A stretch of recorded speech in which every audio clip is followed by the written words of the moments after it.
ආයුබෝවන් ෆුඩ් බයි ෂී YouTube channel එකට එකතු වුණ ඔයාලව වෙනද වගේම අදත් ආදරෙන් පිළිගන්නවා. අද මම හදන්න යන්නේ ඉතාමත් පහසුවෙන් ලේසියෙන් හදාගන්න පුළුවන් රෙසිපි එකක්. ඒ තමා chicken skewers. ඉතින් මේ chicken skewers අපිට පාටි ටේබල් එකකට, ඩිනර් එකකට ඉතාමත් ලේසියෙන් පහසුවෙන් හදාගන්න පුළුවන්. අපි බලමු මේක හදාගන්න අපිට මොනවද ඕන වෙන දේවල් සහ මේක හදාගන්නේ කොහොමද කියලා.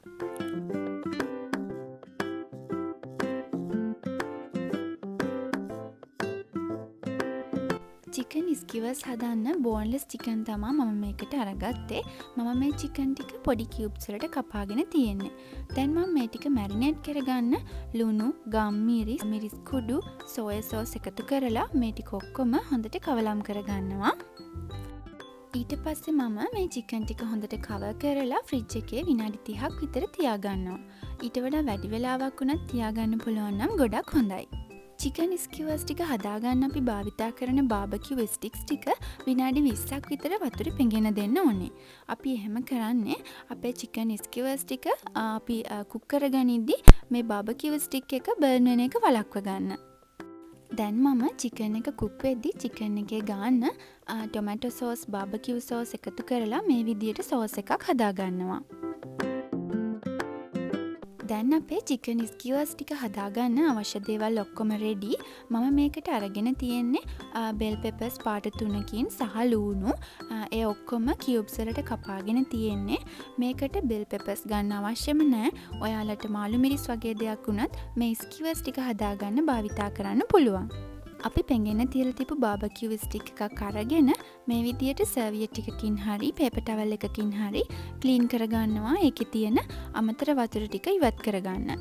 ඊට පස්සේ අපි කැමති විදියට අපිට ලස්සනයි කියලා හිතන විදියට අපිට පුළුවන් මේ අපි කපාගත්ත bell peppers, ලුණු, ඒ වගේම chicken ටික මේ barbecue stick එකට රඳව ගන්න.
මම ගනිපු චිකන් ප්‍රමාණයෙන් මට චිකන් ස්කිවර්ස් 9ක් හදාගන්න පුළුවන් වුණා.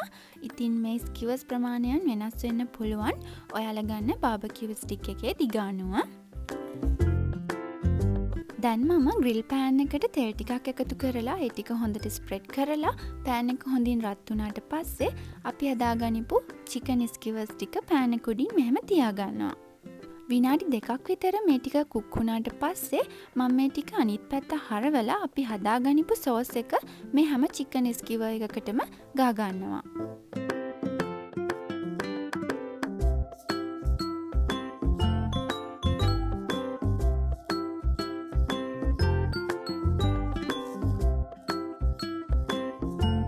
ඊට පස්සේ නැවතත් මම මේක විනාඩි 2ක් විතර හොඳට කුක් වෙන්න දීලා ආයෙත් මම මේ ස්කිවර්ස් ටික අනිත් පැත්ත හරවලා අපි හදාගනිපු සෝස් එක මේ චිකන් ස්කිවර්ස් වල ගා ගන්නවා. මේ විදිහට මම චිකන් ස්කිවර්ස් ටික සැරින් සැරේට අනිත් පැත්ත හරවමින් අපි හදාගනිපු සෝස් එකත් මේ චිකන් ස්කිවර්ස් වල ගාලා විනාඩි 10ත් 12ත් අතර කාලයක් මේ චිකන් ටික හොඳට තැම්බෙනකන් අපි මේ ටික කුක් කරගන්නවා.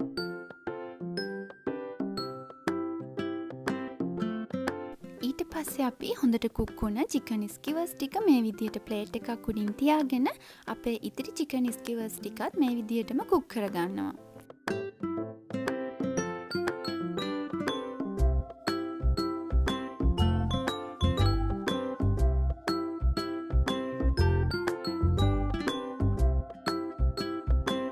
ඉතින් මේ තියෙන්නේ අපි හදාගනිපු අපේ රසම රස චිකන් ස්කිවර්ස් ටික. මේ වගේ චිකන් ස්කිවර්ස් අපිට හදාගන්න බෙල් පෙපර්ස් අවශ්‍යම වෙන්නේ නැහැ. අපිට ඒ වෙනුවට ගෙදර තියෙන මාළු මිරිස්, මෂ්රූම්, ඒ වගේම අල, ඒ වගේ දේවල් භාවිතා කරලුණත් මේ වගේ රසට චිකන් ස්කිවර්ස් ටිකක් අපිට ගෙදර හදාගන්න පුළුවන්. මම හිතනවා මම අද මේ අරන් ආපු රෙසිපි එකට ඔයාලා කැමති වෙන්න ඇති. ඔයාලා ආසාවෙන් මේක බලන්න ඇති කියලා. ඉතින් අද වීඩියෝ එක බැලුව ඔයාලට ගොඩක් ස්තුතියි. ආයෙත් දවසක මේ වගේ තවත් රසවත් රෙසිපි එකකින් හමු වෙනකන් සුබ දවසක්.